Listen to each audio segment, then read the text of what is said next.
This episode is brought to you by Shopify. Forget the frustration of picking commerce platforms when you switch your business to Shopify, the global commerce platform that supercharges your selling wherever you sell. With Shopify, you'll harness the same intuitive features, trusted apps, and powerful analytics used by the world's leading brands. Sign up today for your $1 per month trial period at shopify.com/tech, all lowercase. That's shopify.com/tech.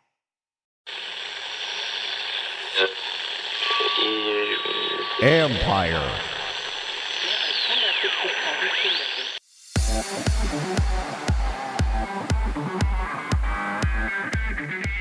The newest tracking for basketball stars. You don't have to install a full sensor-based system. How can we actually take, your video and your data, utilizing some of the AI tools that we use right now, and synchronize it so that it makes sense for you? That's Davyeon Ross, co-founder of ShotTracker, who is helping teams and players grow their games through data. This is the Future Sport Podcast. I'm Bram Weinstein.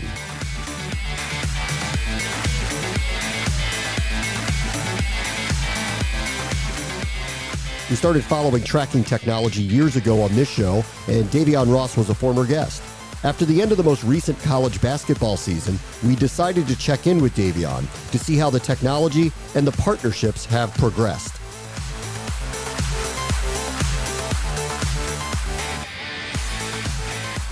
Our guest this week is Davyeon Ross. He's the co-founder of ShotTracker. He's a repeat guest on our podcast, and in basketball, his company does exactly what the name suggests it does. It tracks all the shots for all the coaches and the players. Hey, Davyeon, how are you? Nice to catch up with you. Man, it's always a pleasure to spend time with you. Thank you so much for having me. Excited to chat.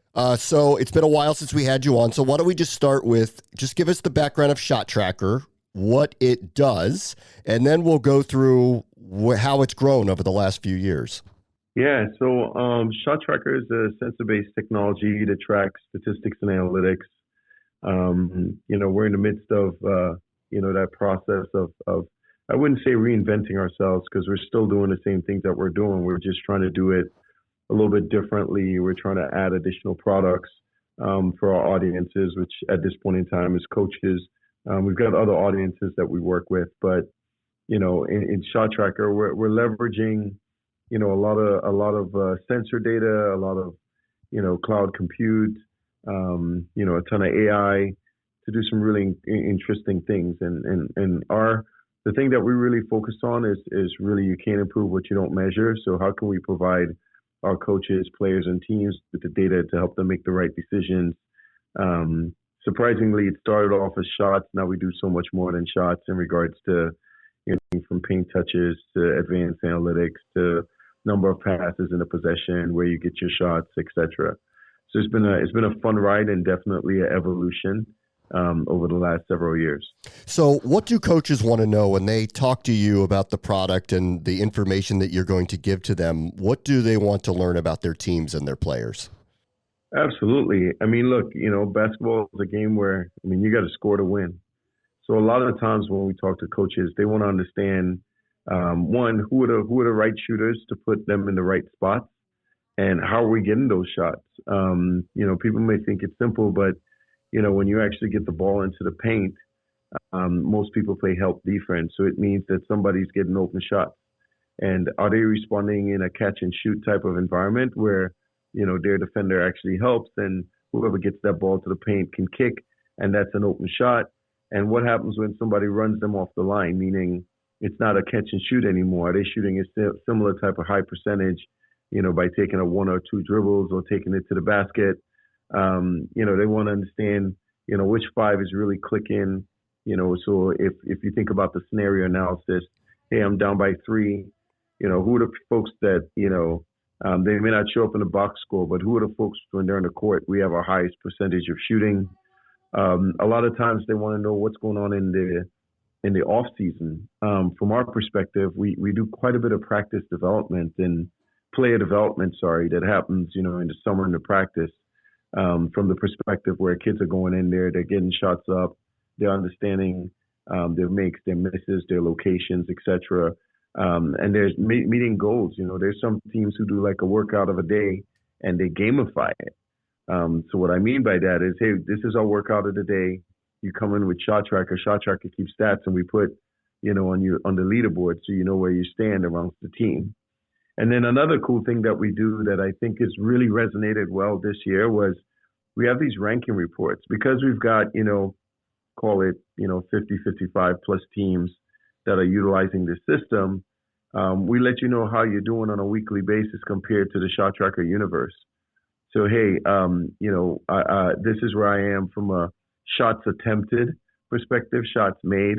I'm ranked 10th on the list, and the person who's ranked first is shooting 30,000 shots more than me. Yeah. And then where my players rank, if you have a meeting with a player and you say, hey, you're going to be our lead 3-point specialist next year, but when you look at it, there's 15 other players in the conference that are putting up more shots, getting more makes in than you, then it allows you to have a conversation. So, it's all across the board in regards. Every coach is a little bit different. More care about, there's some Big 12 coaches that care a little bit about ball reversals because it helps to move the defense and the impact and the points per possession per ball reversal. So it's really across the board. If I was an opposing coach and I wanted to scout the opposition, could I get the same information that is provided to the other team about my opponent? How proprietary is it?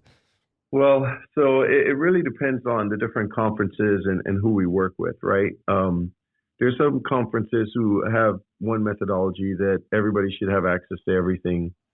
And then there's other conferences who feel like, you should have access to the data in the game that you played, right? And what I mean by that is if you play against, when you go into your system, you have every one of your games means that if you play someone twice a year, you have, how they performed in that game so that you can use it in the postseason tournament or their conference tournament.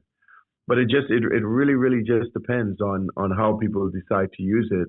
As you brought that up, we're actually working on a brand new AI product that is pretty exciting for us that, we're synchronizing data and video. And what we're trying to do is democratize access to the video and data because it's somewhat of a painful process, right?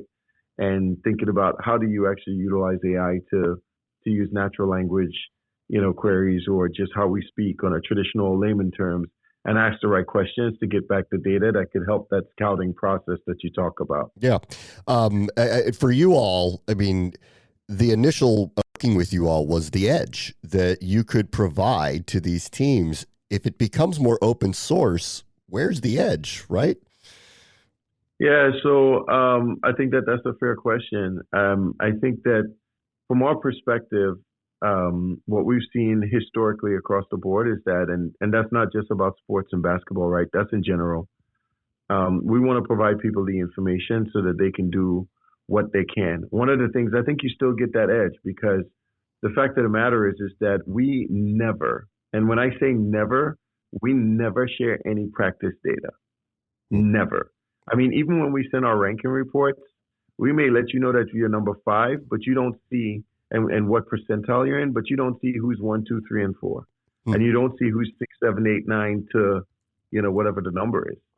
So from our perspective, there's still a pretty significant edge in the practice environment because what we found is that, look, if somebody wanted to, they can go get the game data, but they're not going to get any practice data. So we ensure and we live by it. Actually, I had a big scare because I was on Twitter and Doug Gottlieb shared one of our ranking reports. If you want, you can go look it up. He shared one of our ranking reports, which showed a breakdown of all the shooting that Oklahoma State was doing. And he shared this the Monday after they broke the record for the number of three-pointers in a game. So when I saw this on Twitter, I went into panic mode. Like, I called my team up.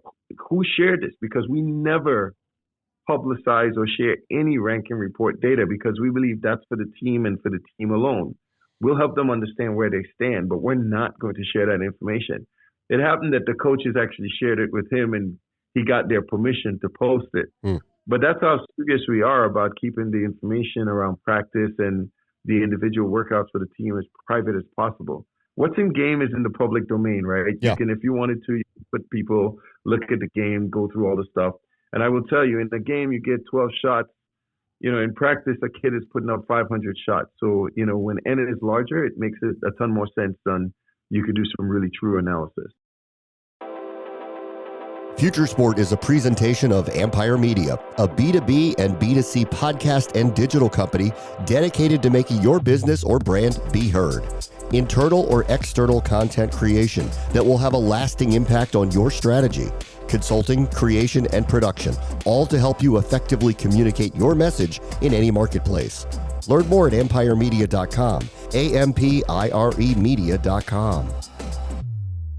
You spoke earlier about that you're in the middle of reinventing yourself as a company. Can you describe what you meant by that? Yeah, for sure. It's not reinventing as people like think about it in its traditional sense, right? We're not becoming something new, but I think what we're trying to do as an organization is really figure out how we can provide more value to our partners and lower the barrier to entry to work with us. And what I mean by that is, we have like a lot of the big schools. Now we're thinking about, okay, how do we work with smaller, mid-major schools? That's in itself is a reinvention of our model. And then how do we actually have additional products that, people can, land and expand with us, meaning that, you don't have to install a full sensor-based system. How can we actually take, your video and your data, utilizing some of the AI tools that we use right now and synchronize it so that it makes sense for you?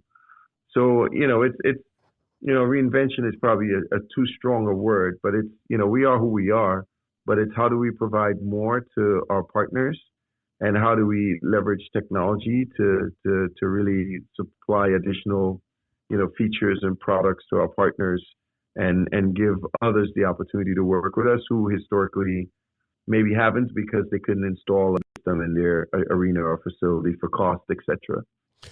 Take me through the technology, and since we last spoke, how it's changed through the years. How do you get all of the data, and what advancements have you seen in the technology to make it better? Yeah, absolutely. So, our original system was solely a sensor-based system, meaning that we had a sensor in the ball, a sensor on the player, sensors around the arenas. We went through an install process. And we capture that data. And I think, look, that it's very powerful, right? Because it's fast. Like literally we could know, we know that the ball moves 1.9 inches every 8.3 milliseconds, right? So we know that type of data. And just for everybody to get some context, it takes us a few hundred milliseconds to blink, right? So you understand the speeds, the relativity of the speeds that we're dealing with. From our perspective, where we've come, as you guys know, AI is we've been doing AI, ML for quite some time, right? Like that's how we train our models in regards to the sensor data. But what AI has done is it's opened up some ways that we can actually do this in a different manner, right? Now we can take your video, we can run some analysis on it. We can synchronize your video with a box score, and those could be sources that we don't generate. So I think what we're doing right now is we're just leveraging the tools in the market, leveraging the technologies. As I said, we've been doing, machine learning and different AI type of components for quite some time. We're just trying to lean more heavily on it. And then build products that, because we already synchronize, our data with video, how do we not originate some of this, but be able to leverage it and deliver the tools that we have that we believe are so important to our partners. So for us, it's more about just leveraging the tools, leveraging the solutions, and really leaning in so that we can build products that make sense for our partners and for all. So much has changed in this field since we last spoke. If we do this again in a few years, what do you hope ShotTracker is able to do? What do you think coaches and teams will be asking for? What's next on the horizon? Look, I think I don't want to be a broken record in regards to, but I think we're at really, although, things like AI have been around for like 50 years. I actually just did a panel on Saturday at the National Association of Basketball Coaches. And I led the panel with Coach Huss from High Point, who was Big South Coach of the Year, used to be an assistant at Creighton, Steve Helmuth, longtime tech exec from the NBA, and then also Ryan Resch, assistant GM of the Suns. I led that panel, and that panel was all about how can we leverage AI for coaching and for all the things that are happening in coaches today. If you think about the collegiate market, I mean, they have to deal with transfer portal, they have to deal with NIL. I mean, it's just a lot. And what I can say is that we're in very nascent stages of leveraging AI to handle and to make life easier for all of these different groups. I think we're going to see a resurgence of, I think we're going to go back to the old days. And what I mean by that is when people didn't have to worry about this stuff and they were focusing on player development and coaches were spending more time on player development versus, you know, all the other things that they have to work on. And I think that time is going to come because of how we grow from a technology perspective and the speed and the rapid pace in regards to where technology is going. And it starts simplifying the work that we're doing so that we could actually go back to the simpler things that basketball coaches were originally brought here on earth to do, which is make players better.